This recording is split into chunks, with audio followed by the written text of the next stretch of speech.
Welcome back, Colts fans, to the Blue Stable podcast, the official Colts podcast of Fansided. My name is Destin Adams. With me, as always, my guys, Michael Terrazas, Rashad McGinnis. How are you guys doing this fine Thursday evening? Well, man, I'm still waiting on that gumbo from Rashad. But other than that, man, my life's doing pretty great. You're leaving soon, so therefore, I'm a little upset with you, Michael. You just sprung this news So on therefore, me. the gumbo's gonna come a lot faster.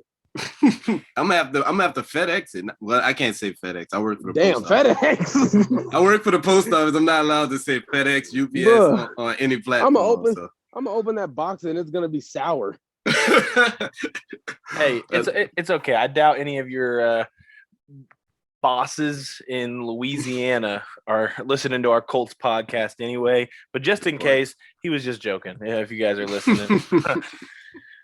But hey, it's that time of the week. We're not reflecting on a loss. We're preparing for a win. That's what we're doing here today, guys. We're looking forward to the upcoming game in Miami, the location where the Colts have played the last two Super Bowls they've played in Miami. Just saying. So maybe there's a chance of some magic going to happen there, but the Colts are taking on former Indianapolis Colt Jacoby Brissett, fan favorite, one may say, Jacoby Brissett. Going into Miami, there's a lot of things to look into. The first thing we want to cover real quick with you all, this beautifully long injury report from practice today. Not words you want to hear about the injury report, but I mean, if you're a Colts fan and you're not expecting a long injury report, where have you been the last 10 seasons? But real quick, going through it, we have Jack Doyle did not practice with a back injury for the last 2 days. Eric Fisher had rest on Wednesday, was a full participant again today. Probably a good sign that we're going to see Fisher out there this week, hopefully better than he was last week. Darius Leonard did not practice with an ankle on Wednesday, a light participant Thursday. Here's when we're going to go on a little bit of a tough run for the do not practices. All these guys did not practice for 2 straight days. Quentin Nelson with an ankle, now a knee as well, did not practice the last 2 days. Kwity Paye with that hamstring has not practiced yet this week. Braden Smith missed last week's game. Did not practice for the last 2 days with a foot/thumb. Kari Willis as well with an ankle/groin. You always hate to see groin type of injuries. Did not practice the last 2 days. Another one that has not practiced this week at all, Rocky Sin with an ankle. It's okay, guys. It's not like any of those players are key players for the Indianapolis Colts, right? We're fine. And then we have a few more light participants that we have Antoine Woods, who got called up off the practice squad last week with a back, did not practice Wednesday, a light participant on Thursday. And then we got Mark Lewinsky with a knee, a light participant Wednesday, did not practice on Thursday. That's a little dangerous there. And then we have Jonathan Taylor has been a light participant the last 2 days. Carson Wentz as well, a light participant the last 2 days. I'm just going to say it. I don't like it. I don't like this. There's a chance that the Colts are running into this game with Eric Fisher most likely at best 75%. Is that what you'd say? If I had to put a number on it, at best 75% of Eric Fisher. Probably, if I had to guess, we're probably not going to see Quentin Nelson. Frank Reich basically said he'd be shocked if he was out there without saying it. I'd say Quentin Nelson's not going to be out there, so we're going to have Chris Reed. Ryan Kelly seems to be healthy currently. Knock on wood if you're listening. Ryan Kelly should be in there at center. Lewinsky all of a sudden missing practice with a knee injury on Thursday before the game. That doesn't add up for great success there. So, I mean, who do we see there? Do we get to see the rookie Will Fries, who they decided to keep on the roster on the 53? Do they maybe slide over the tackle they just traded for that also played a little guard? I thought he played a lot better at guard prior for the Eagles last year when he did tackle. Maybe we see Pryor at guard, and then we see Davenport at tackle. A lot of options on that offensive line, but with a Carson Wentz that's still not going to be at 100%. It's not ideal. Yeah, I mean, when I saw the injury report, I thought my girlfriend sent me the grocery list, to be honest with you. I was just like, what the heck? And then I noticed, oh man, it's Indianapolis Colts injury report. Three linemen probably going to be down, maybe. Can't really speak for Ryan Kelly or Glowinski yet. Braden Smith, Quentin Nelson, we have a good feeling that they're going to be out. But I'm with you. I mean, I think putting Pryor at right guard rather than Will Fries, because you know what you have in Pryor. You know he can. I mean, maybe I don't know if I'd say he's a better run blocker than Glowinski. He's definitely bigger, more muscle mass, but maybe you get the same run blocking ability there. But I'm scared for this, man. Smith, Nelson are out. Miami has a pretty they have a good front, but yeah, this injury situation just seems to not be getting better. And then, you know, having Rock Ya-Sin on the injury report now, who's probably been our best secondary player thus far. Yeah, not a good Thursday. Yeah, man. The most concerning thing about this, oh, and Danny Pinter is an option too to fill in that guard that we haven't mentioned so far. I just thought I should throw that out there. But this is 11 starters I counted. That's on his injury report. Not ideal, especially in week 4. This is what concerns me about the Glowinski thing is that he did light practice yesterday, and for him to go from light practice to DNP the next day. Typically, you see people start off the week as DNPs, and then they gradually up their ramp and ramp it up a little bit throughout the week. And by Friday, they're either light practice or they're full practice and ready to go Sunday. But for him to practice Wednesday and then to be a DNP Thursday, it's not looking good for Go, man. I'm just gonna be honest. Quentin Nelson is pretty much at this point, they haven't ruled him out, but if he was classified as something, I think it would be doubtful. And it's not looking good for this offensive line, man. Hopefully the Dolphins, who doesn't have a vaunted pass rush, is somebody, if you had to piece together a line, is a team that you may be able to get away with it with, because we know what that back half of that defense is like, and it's rough. But the front seven is not their strong point, and hopefully it doesn't come back to haunt us if we do have to go with 3 replacements on the offensive line. Yeah, I mean, you mentioned Pinter. He's a little bit small to play guard. He is listed as a center/guard on the roster. So, I mean, he is a guy that they definitely could look to if they needed someone to go out there. I think I would still roll with Pryor just because, I mean, like Michael kind of said, I mean, he's just a massive man, just huge. I think strength-wise, he can make some plays. I think he definitely is a better run blocker, even than Davenport at tackle from what we've seen. I think Pryor is a better run blocker. Sliding him in at guard, I think it could be fine. But I mean, Glowinski has really been the only healthy member of the offensive line we've seen all year. So this just adding another piece to it is scary. I mean, you said 11 starters earlier. That's not counting Ty, who's obviously not going to be out there, but not on the injury report because he's just on the IR currently. But yeah, the Colts have run into the injury bug early. You always say, and I always say, if I'm going to hit that bug early, I want it to be early rather than later. But man, this has been brutal. You guys mentioned Miami's pass rush isn't stout by any means. I will say that they do like to blitz often. Oh, before we left off injuries, I want to remind you about TJ Carey. TJ Carey also got put on IR today. Yeah, that is true.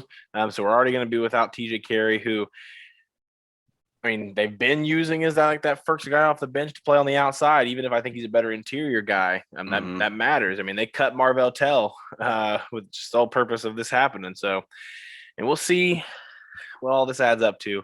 If I had to guess, I think there's going to be a lot of people ruled out come tomorrow. But we'll see what the report looks like tomorrow.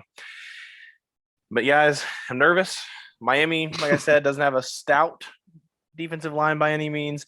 But I will say that Brian Flores is aggressive. He likes to blitz. He really likes to blitz the linebackers.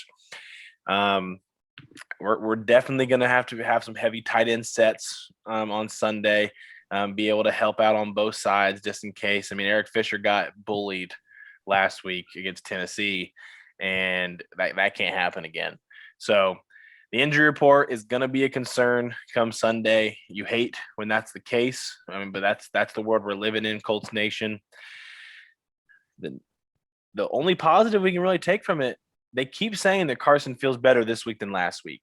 The playing while rehabbing, we talked about it last show. This isn't ideal to any of us, but at least they're acting as if this is going positive. Now that could just be team talk. We never know, obviously. But I mean, from what they're saying, from what beat writers are seeing in practice, it appears that Carson looks a little more mobile going into this game than last.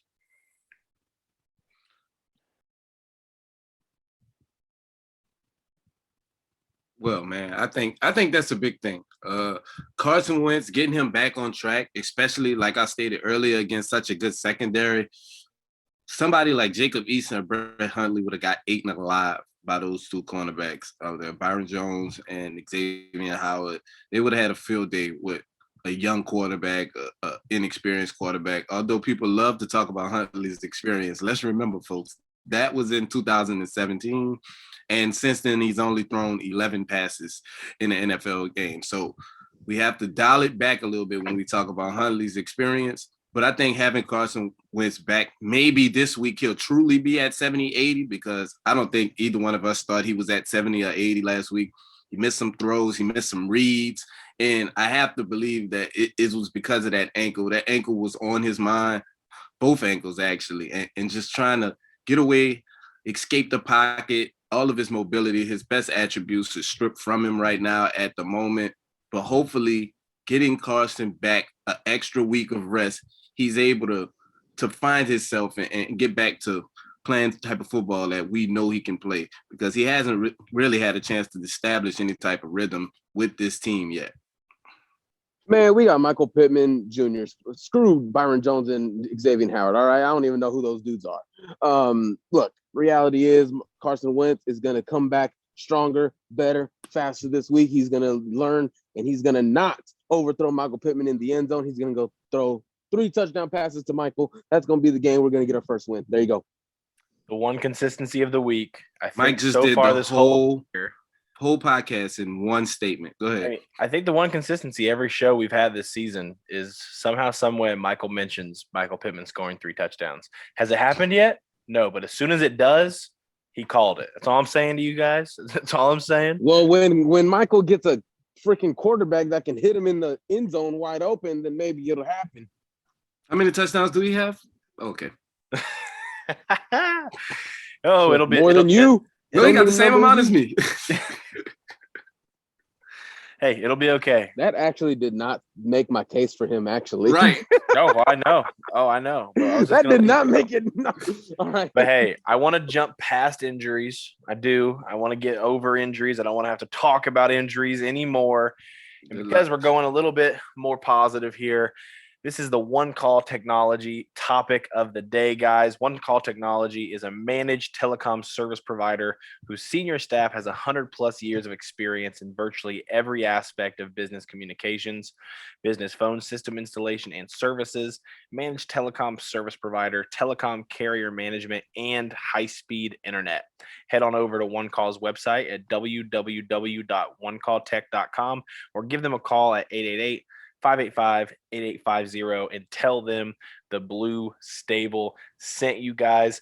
Hey, the Colts Dolphins preview, it starts right now. Injuries are in the past and the future for Sunday, but let's not talk about it. We have a familiar face coming into town, boys. Jacoby Brissett is coming to town. How do you guys think? Let's start with Michael, and then I'll let Rashad answer. How do you guys like the matchup of Jacoby Brissett versus this Colts cover 2 type defense? I hate it. Because let's just remember that training camp when Jacoby had to play all those snaps.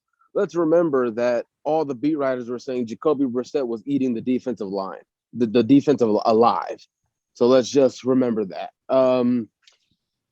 No Rocky Sin, no TJ Carey. Well, we don't know if there's no Rocky Sin yet. Let me correct myself.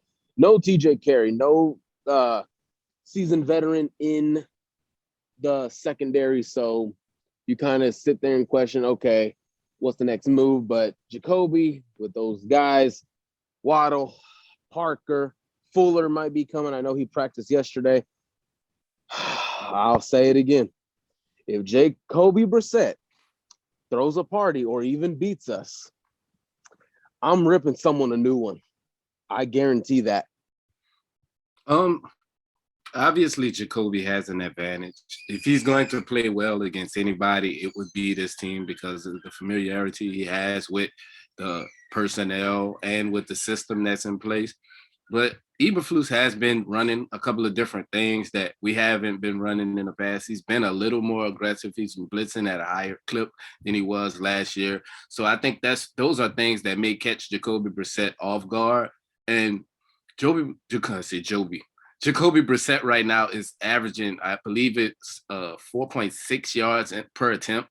Like, that is abysmal. We have a chance with the cover 2 system if we decide to play tighter coverage in a cover 2 and not allow the underneath things that Matt Eberflus loves to tell you to take and dare them to beat us over the top. I think that is the route to go with Jacoby Brissett because he has yet to do it. I mean, he's throwing the ball to Jalen Waddle. Jalen Waddle's getting 3 yards in a cloud of dust per reception with Jacoby Brissett. So I think that is the way to go. We have to smother these receivers. We have to get on top of them early, pause. And we have to make sure that they're keeping everything underneath covered. And hey, just like Jacoby Brissett is going to have that familiarity with the defense, I mean, the defense is going to have that with Jacoby Brissett. We know, even as fans, and I'm sure the defense knows this even more so than we do, Jacoby really likes to hit his first read. When that first read's taken away, that puts a lot of pressure on him. Brissett also has really struggled when the pocket collapses around him. He is a mobile guy. You really want to attack him around the edge, make him have to step up into the pocket and not outside the numbers. Those are some of the strengths that we know that the defense can put against Jacoby Brissett. Take away that first read. Most of the time, Jacoby is a guy that's just not going to beat you deep. But the plays do happen. The miracles happen with Jacoby at times. So you just got to take away what's normal to Jacoby and make him beat you other ways. That's really all you can ask for any quarterback matchup. This just happens to be one. I think this is the worst quarterback the Colts have played this season so far, obviously. When you go through Russell Wilson, Matthew Stafford, Ryan Tannehill, Jacoby Brissett definitely stands out being the worst of those guys that have played. And for the most part, I mean, this defense has had moments where they're able to limit these quarterbacks. It's just the inconsistencies where they're giving it way too many big plays. I mean, like you just said, Jacoby's average on the season is a little under 5 yards per attempt. That's really what this defense wants you to do. They want you to have to do those. I'm going to guess that we're not going to see a screen in the end zone after what the Dolphins did last week for the safety when Jacoby threw that screen pass to Waddle in his own end zone for the safety. Was probably one of the worst 1 yard line plays I've seen ever. But so I don't think we're going to see that this week, but I really do think in the Jacoby versus our defense, our cover 2 specific defense matchup, I think I would give the edge to the Colts cover 2. I do. I think it's built more for a guy like Jacoby who wants to take that shorter stuff, and they've been throwing it a lot. They've been letting him throw it a lot. I want to say the last 2 games that he's had to come in and play, and including the start last week, he's thrown over 50 times. You guys can correct me if I'm wrong, but he's gotten really close both of those times to throwing over 50 times a game. I know for sure. Yeah, that's not really sustainable. They're going to have to get a run game going. Sure. So we'll see what happens. But I would give the edge to the cover 2 defense for sure. Yeah, I just don't. I don't know, man. I really don't. I see so much going for both teams in this game. Oh my God. I mean, we're about to get into some matchups, but the thing with this, I mean, when it comes to the basic stuff, Matt Eberflus has had a whole, 2 training camps to know what Jacoby likes. He's had a full season to go back on and watch what does he like to do. So you would think Matt Eberflus has the upper hand, right? Like, you would think that he is going to prepare wisely for him. Oh my gosh, I just don't know what to expect. I want to believe that. Definitely, I want to believe that. He is still a defensive coordinator in this league. He got that for a reason. He is a smart football guy. I want to give him his credit. I know it's a shocker.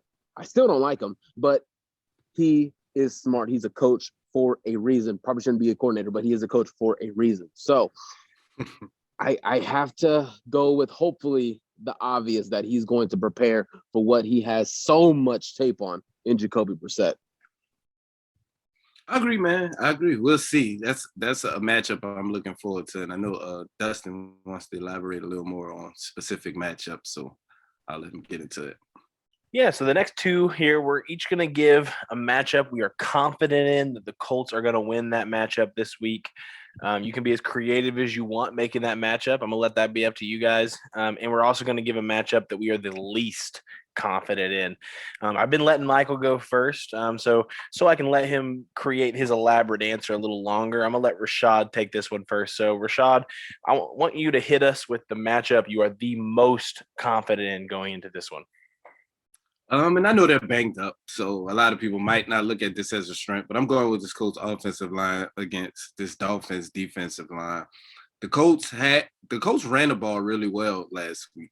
They just didn't run it often enough, and they went away from it. And Frank Wright addressed that during the week. He said he had a lot of RPOs called, and Carson checked out of it because he was getting loaded boxes, and he had to throw the ball. He just didn't make the throws that he needed to make, but it was the right checks. You can't run into 8 and 9-man boxes. It just can't happen. You have to throw the ball in those situations. And Carson rightfully so checked out at a lot of those things. Miami probably is going to do a lot of the same things. Dustin stated earlier how Brian Flores loves to blitz. So he's going to load the boxes and send multiple people coming from different angles to try to confuse Carson and get him to get rid of the ball to hot areas. And they're going to be sitting on those. So I still think anytime it's a 5 or 6-man box, we're going to run the ball. We're going to run the ball really well in the times we do run the ball. Hopefully we can take advantage of that early and often and not playing from behind for the first time this season because we haven't had the lead much at all. And hopefully we can get off to a better start with the run game and through to game we'll be able to stick with the run game and not have to abandon it as we had to do for the last 3 weeks. Oh man, Rashad, you took the one that I was gonna say. I'm sorry, man.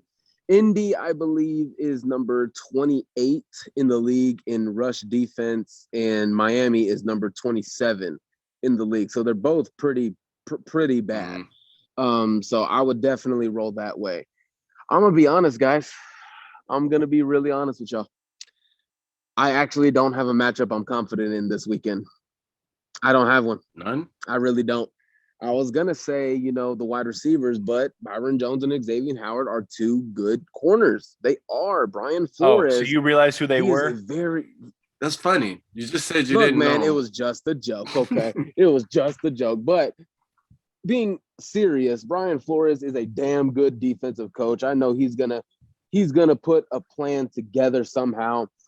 The offensive line, I feel like we're a little bit banged up. That's really the one that I was going to go with because that's the only one I could see that made sense. Because if Ryan Kelly, hopefully, he'll go up against, I forget his name, Christian Wilkins, I believe that's his name, out of Clemson, I believe a few years ago. Those matchups, Matt Pryor hopefully being at right guard, Eric Fisher, Chris Reed, who's probably our best depth piece. That's the one I'm going to echo Rashad because honestly, when I look at this matchup, injury-wise, personnel, Carson being hobbled. I really respect Brian Flores a lot.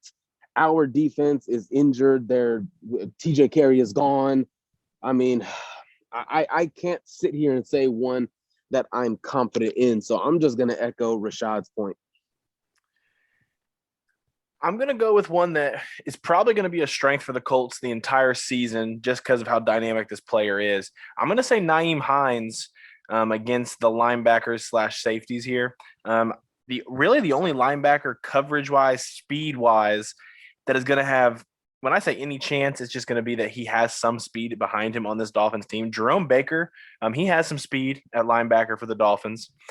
But, overall, I don't see a guy unless they're going to try to throw a a nickel corner, a slot corner on Naeem all day, that I don't really see many people that are going to keep up with him. I mean, Jason McCourty is a safety in the back. Eric Rowe is a safety in the back.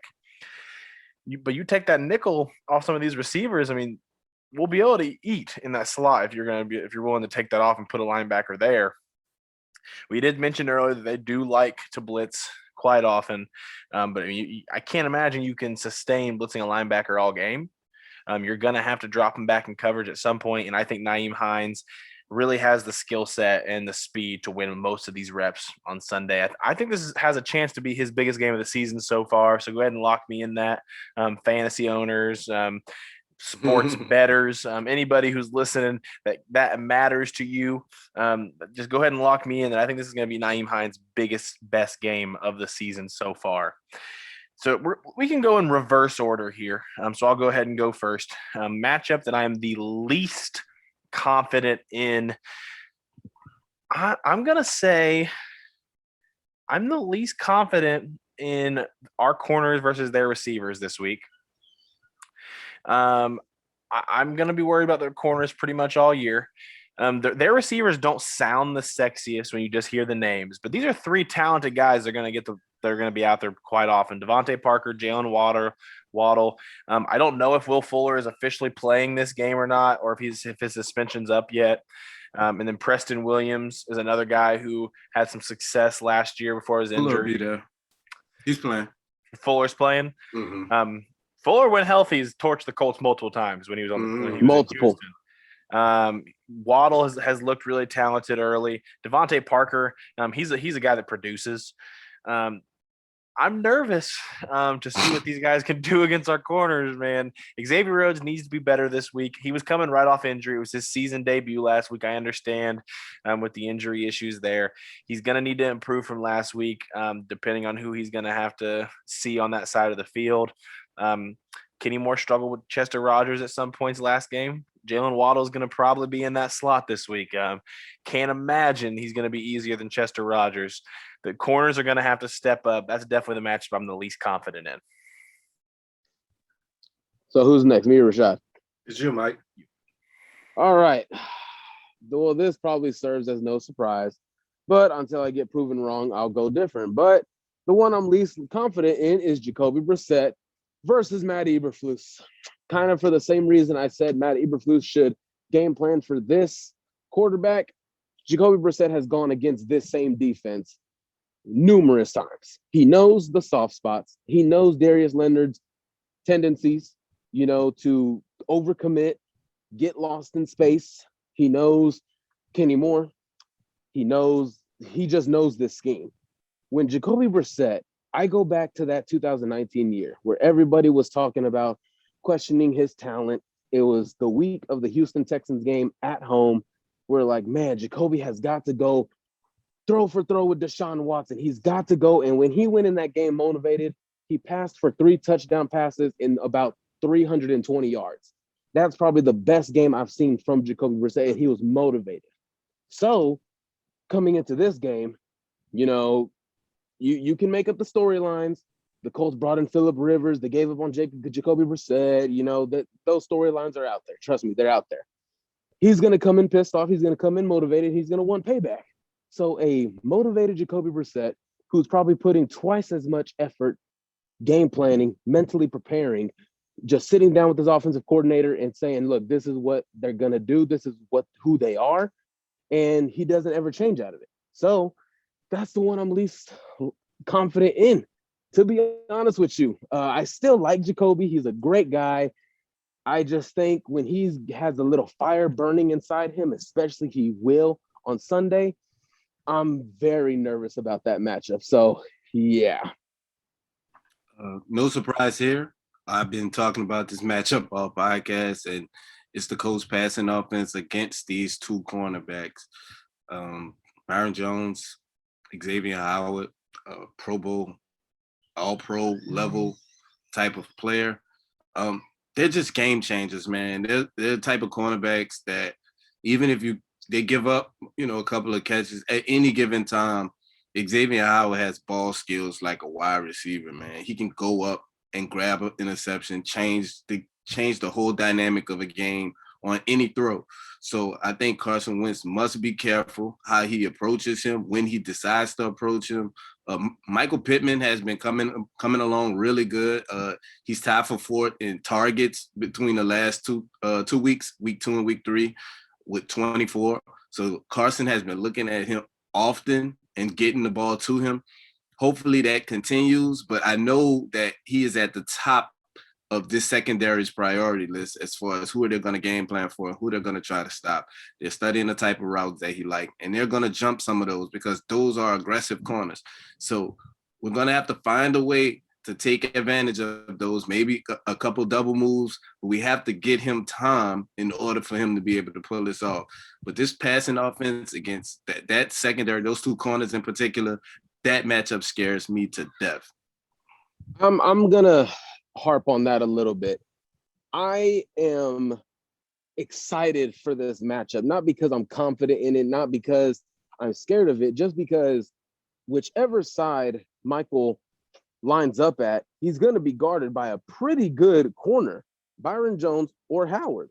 So it's like there's not going to be a rep off that you take. And in his mind, he's never taken a rep off. Absolutely. So every single snap, whichever side of the field you're on, you're going to have a challenge. You're going to have a different challenge. You're going to have two guys that are literally watching for where you are at all times.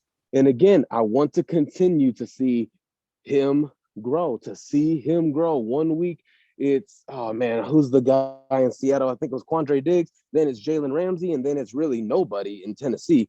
Now you're going to go against a pretty good tandem in Miami, and I'm excited to see that matchup. I just want to continue to see this guy grow. Everybody already knows he's my favorite player on the team.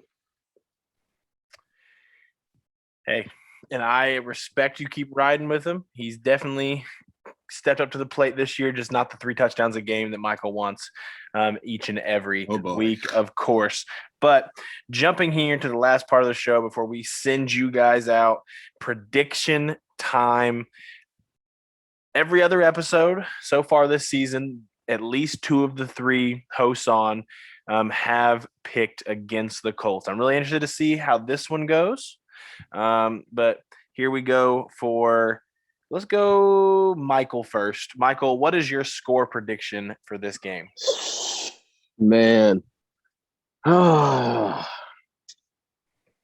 Damn. I'm going to go with Miami in this game. I'm going to go with Miami. I just think Jacoby Brissett has a fire burning inside of him that he wants to just unleash on this team. Miami has some talent. Brian Flores is a great coach. We have a hobbled quarterback. Offensive line is banged up. Corners looking like we're going to be out of 2 of our top 3. So I'm going to go with Miami. Final score is going to be 27-20. Is it my turn next, Dustin, or you want the floor? Okay, well, I have the pleasure of going next. And for the first time this season, I am going to predict a Colts victory.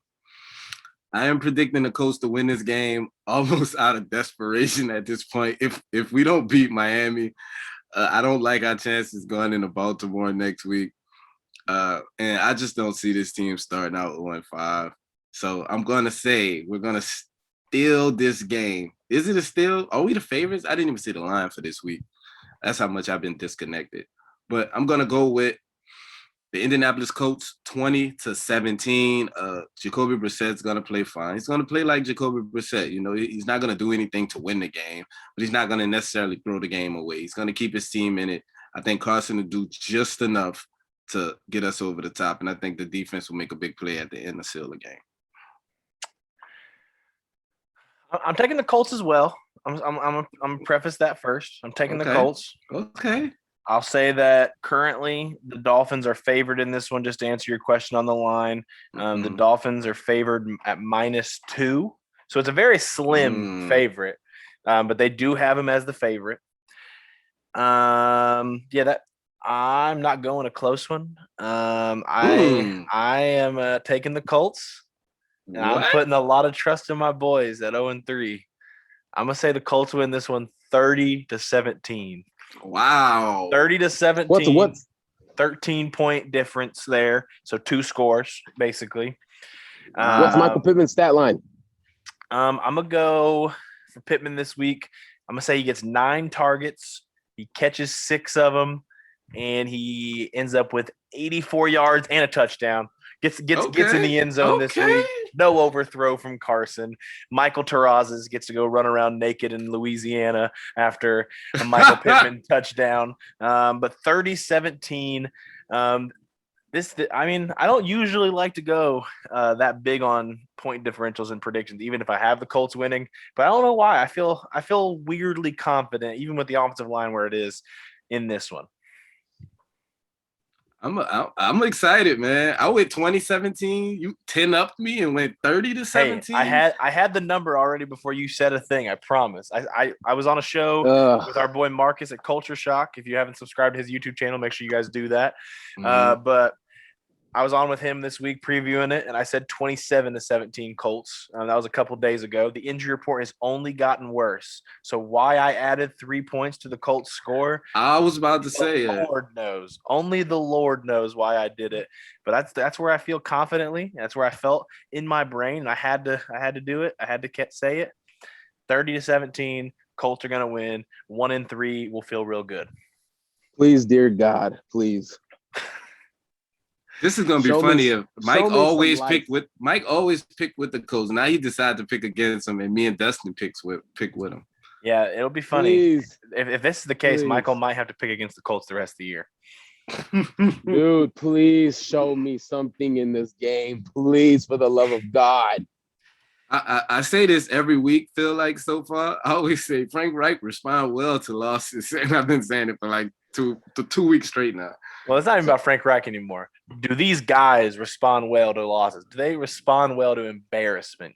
Because they've been embarrassing. They got to come out and respond to that. But guys, this has been the Blue Stable Podcast, the official Colts podcast of Fansided. My name is Destin Adams. Joined with me today, as always, was Rashad McGinnis and Michael Terrazas.